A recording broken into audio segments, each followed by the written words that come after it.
দুইটা বাবু নিয়ে আমি বাণিজ্য মেলায় গিয়েছি গতকালকে। আর বাণিজ্য মেলায় গিয়ে কি দেখলাম, কি করলাম, আর আমার দুইটা বাচ্চাকে কিভাবে সামলালাম, কিভাবে ফিডিং করালাম, সবকিছু নিয়ে থাকবে আজকে ভিডিও। গতকালকে আমরা বাণিজ্য মেলায় গিয়েছি দুইটা বাবুকে নিয়ে। আর এই দুইটা বাবুকে আমি আর আমার হাজবেন্ড কিভাবে সামলিয়েছি, আর যেহেতু আমার বেবিটা বেস্ট ফিডিং করে, কিভাবে ফিডিং করিয়েছি, তো সবকিছু নিয়েই আজকের ব্লগটি থাকবে। হঠাৎ করেই আমরা সিদ্ধান্ত নিলাম আমরা বাণিজ্য মেলা দেখতে যাবো। তো আমরা দুইটা ফ্যামিলি গিয়েছিলাম, আমাদের একটা পাশের বাসার ভাইয়া ভাবি, তারা আমাদের রিলেটিভ হয়, তাদেরকে নিয়ে আমরা চলে গেছি বাণিজ্য মেলায়।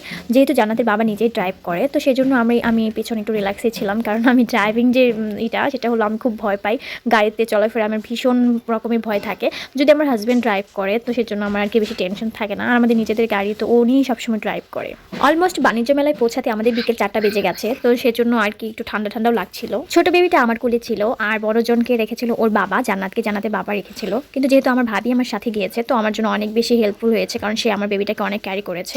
আমি যেহেতু ফার্স্ট টাইম গিয়েছি, এর আগে কখনো বাণিজ্য মেলায় আমার যাওয়া হয়নি, সেজন্য আমি প্রথমে বাহিরটা একটু ঘুরে ঘুরে দেখছিলাম। তারপর আমরা প্রবেশ করেছি ভিতরে স্টলগুলো এখন দেখবো।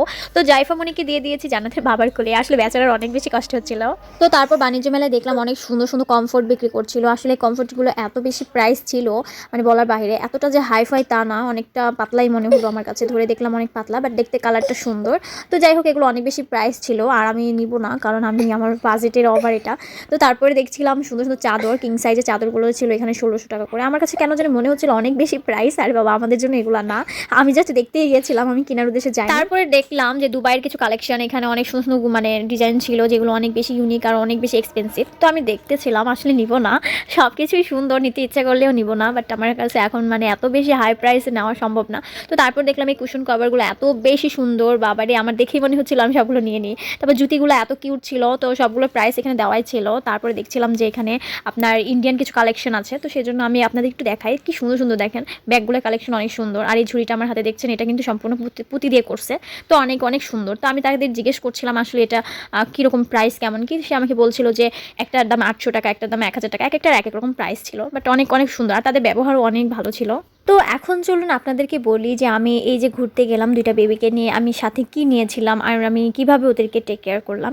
আসলে আমি বেবিদেরকে নিয়ে গেছি ওদের জন্য প্যাম্পাস, এক্সট্রা প্যাম্পাস পরিয়ে নিয়েছি, আবার এক্সট্রা প্যাম্পাস নিয়েছি। তারপর আমার ছোটো বেবির জন্য আমি একটি ফিডারে ফিডিং করে, মানে ফিডিং করানোর জন্য আমি কিছু দুধ আগে থেকেই, ব্রেস্ট মিল্ক সেটাকে আমি আগে থেকে সংরক্ষণ করে নিয়েছি, কারণ 4 ঘন্টা কিন্তু এটা খাওয়ানো যাবে, 4 ঘন্টা রাখা যাবে। আমি গাড়ির ভিতরে থাকার সময় বাবুকে ফিডিং করে নিয়েছি, আর যখন বাহিরে আমি যখন স্টলে ঢুকেছি, মানে ভিতরে ঢুকেছি, তখন আমি ওকে, যখন ও কান্নাকাটি করেছে তখন আমি ওভাবে ফিডিং করি। বাবুদের ফিডারে দুধ নিয়ে আপনারা কিন্তু এভাবে খাওয়াতে পারেন, তাতে কোনো সমস্যা হবে না। তো যাই হোক, আমার বড় মেয়েটা এদিকে কান্নাকাটি করছে, ও নাকি আপনার খেলনা নেবে, খেলনা দেখেছে, খেলনা নেওয়ার জন্য খুব কান্নাকাটি শুরু করেছে।